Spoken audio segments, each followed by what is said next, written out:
গ্যাসের সংকটকে কারণ দেখিয়ে গত কয়েকদিন ধরে যাত্রীদের কাছ থেকে অতিরিক্ত ভাড়া আদায়ের অভিযোগ উঠেছে সিএনজি অটোরিকশা চালকদের বিরুদ্ধে।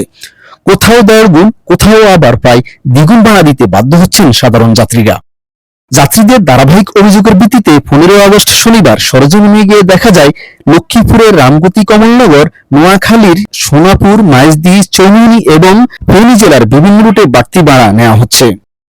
আলেকজান্ডার থেকে সোনাপুর যেতে যেখানে স্বাভাবিক ভাড়া 80 থেকে 100 টাকা, সেখানে এখন নেওয়া হচ্ছে 150 থেকে 200 টাকা। রামদয়াল বাজার থেকে সোনাপুর 120 টাকা থেকে 150 টাকা, আলেকজান্ডার থেকে লক্ষ্মীপুর 180 থেকে 200 টাকা এবং রামগতি বাজার থেকে সোনাপুর 150 থেকে 200 টাকা পর্যন্ত ভাড়া দিতে বাধ্য হচ্ছেন যাত্রীরা।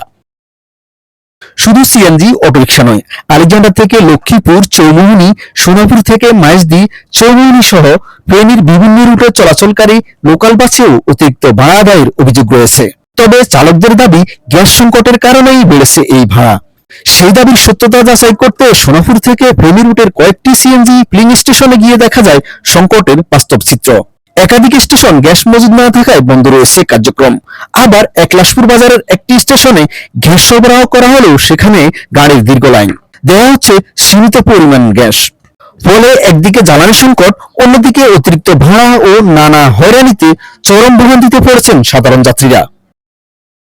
যাত্রীদের দাবি, গ্যাস সংকটের সুযোগ নিয়ে কেউ যেন অতিরিক্ত ভাড়া আদায় করতে না পারে, সেজন্য দ্রুত কার্যকর ব্যবস্থা নেওয়া প্রয়োজন।